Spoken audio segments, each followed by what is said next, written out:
J'ai choisi le DEP parce que c'était vite fait arriver sur le marché du travail. C'est plus court que faire un DEP que de faire une autre formation, soit au cégep ou à l'université. T'as pas de français, ni de philo, ni de trucs du cégep. J'ai choisi l'électromécanique parce que c'est vraiment quelque chose de différent. J'aime beaucoup les travails manuels, autant au niveau électrique qu'au niveau mécanique. C'est constamment un défi. C'est jamais les mêmes troubles, les mêmes pannes. Il n'y a pas beaucoup de filles qui étudient là-dedans, puis ça a l'air quelque chose d'intéressant, de non routinier. Je suis Benoît Charette, je suis étudiant en électromécanique des systèmes automatisés. Mon nom est Vicky, je fais présentement un cours en électromécanique des systèmes automatisés. Mon nom est Francis Mongeau, je suis étudiant en électromécanique de systèmes automatisés à Compétences 2000.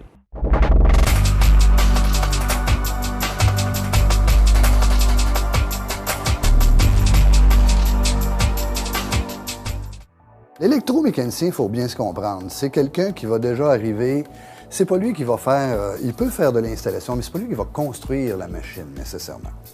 La machine, elle va être arrivée, elle va être construite, elle va être installée et prête à fonctionner. Et à partir de ce moment-là, l'électromécanicien, c'est lui qui en prend un peu la responsabilité. Moi, je résume ça à une espèce de médecin généraliste pour les usines. Nous, on répare en général la plomberie, l'hydraulique, la pneumatique, l'électronique aussi, les automates, des choses comme ça. Si c'est trop poussé pour nous, bien là, on fait appel à quelqu'un qui est vraiment spécialisé dans ce domaine-là. Chaque électromécanicien peut se spécialiser s'il veut là, éventuellement plus tard un cours rendu en industrie. Mais nous, on touche pas mal tout, autant au niveau électrique qu'au niveau mécanique, que ça soit du machinage, du soudage. Faire des tâches style entretien préventif, faire de la maintenance et aussi, à l'occasion, faire de la modification d'équipement. Alors, modification d'équipement, ça inclut de la mécanique, faire des pièces, ça inclut faire des modifications de programme, ça inclut changer des pièces électroniques parfois ou changer des cartes électroniques. Ça inclut recalibrer des systèmes électriques ou électroniques. Quand on arrive travailler, bien souvent, on fait les vérifications sur les machines, voir que tout va bien, tout fonctionne, que s'il y a des petites réparations mineures à faire, on les fait. Ensuite, dans la journée, s'il y a des problèmes sur les machines, on peut être appelé à aller les réparer. Exemple, changer des moteurs électriques. Aller dans un panneau de puissance électrique et avoir à changer des fusibles sur des voltages jusqu'à 600 volts. Des fois, tu vas marcher avec des bons de travail, tu as une tâche qui t'est remise, puis toi, ben, tu dois la terminer puis redonner ton bon de travail.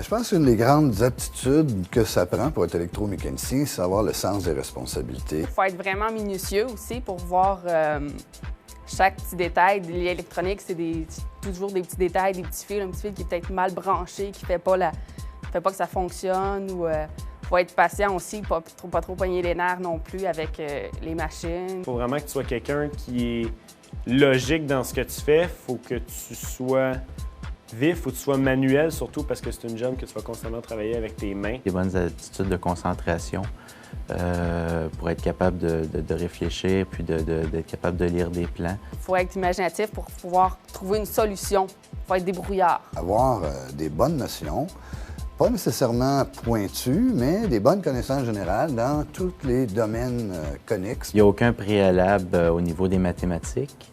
Mais je sais qu'il y a un cours d'appoint qui se donne ici à Compétences 2000 parce qu'on sert beaucoup là, justement des mathématiques au niveau de l'électricité et de la mécanique.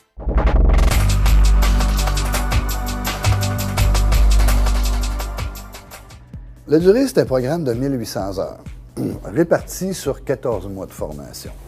Et c'est un programme qui est une formation modulaire, c'est-à-dire qu'il y a en tout et partout 27 modules. L'électromécanique, c'est divisé surtout en deux. Tu as la partie qui est électrique ou électronique, puis tu as la partie qui est plus mécanique. Alors, ils suivent un module d'électricité, ensuite un module de mécanique, un module d'électricité, un module de mécanique. Tout ça, bien entendu, dans une philosophie bien spécifique, c'est-à-dire d'apprendre vraiment les rouages du métier d'électromécanicien dans les différents secteurs d'activité où ce qu'il va avoir à travailler. Le cours va surtout se donner que tu vas avoir un peu de théorique puis beaucoup de pratique.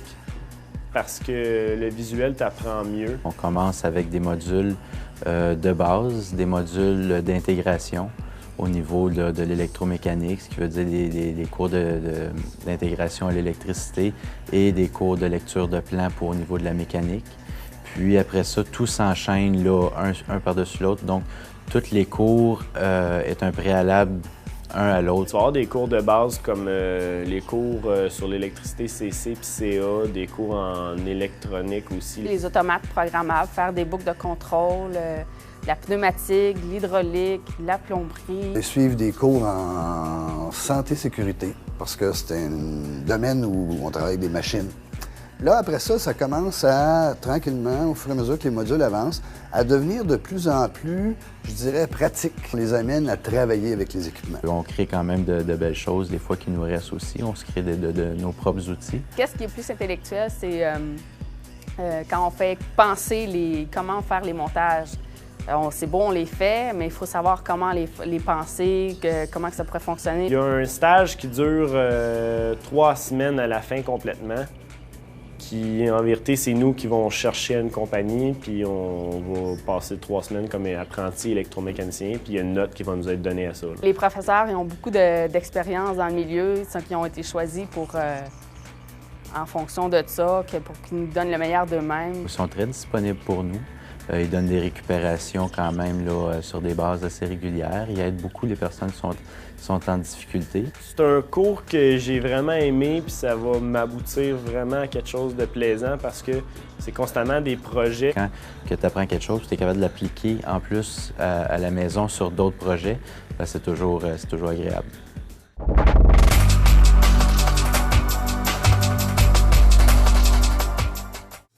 Le taux de placement dans ce domaine-là, je pense que c'est près de 99 %. Ça s'en vient, ils vont demander de plus en plus, selon moi, puisque présentement, les opérateurs des machines, ils savent comment réparer la machine, mais ils ne peuvent pas parce qu'ils n'ont pas fait ce cours-là. On sent qu'il y a une demande qui grandit. Même les employeurs nous appellent pour nous dire quand est-ce que vous allez avoir un groupe de finissants. Moi, je vois un très grand débouché, si on veut, là, dans ce domaine-là, parce que tous les systèmes aujourd'hui dans les compagnies, on parle autant des PME que des multinationales, c'est des systèmes automatisés. Les secteurs d'activité qu'on va le retrouver, bien entendu, c'est dans le secteur technique, représentation technique, c'est-à-dire être le représentant d'un fabricant de produits, de pièces, d'automates, de pièces électroniques, de pièces mécaniques, de pièces hydrauliques, de pièces pneumatiques. Il peut se retrouver aussi dans le domaine pharmaceutique. Il peut se retrouver dans le domaine des pâtes et papiers, dans les scieries, dans la production alimentaire. Et Dieu sait que dans la production alimentaire, c'est très technique. L'emballage, ça requiert énormément de machines sophistiquées, même que la conception du produit. Alors, les secteurs d'activité, là, ils sont aussi nombreux, bien entendu, que les secteurs d'activité qui existent eux-mêmes. Les sentiments que ça va me procurer quand je vais être sur le marché du travail, c'est que justement, je vais être fier d'avoir accompli le travail, d'avoir accompli un travail bien fait. Si j'avais à refaire le même choix, je le referais vraiment sans hésiter, c'est sûr. Parce que j'ai vraiment rencontré tous mes critères de ce que j'avais envie de faire. Je referais le même choix du cours que j'ai fait si je retournais un an en arrière. Oui, je ferais le même choix. Je reviendrai en électromécanique probablement plus tôt encore.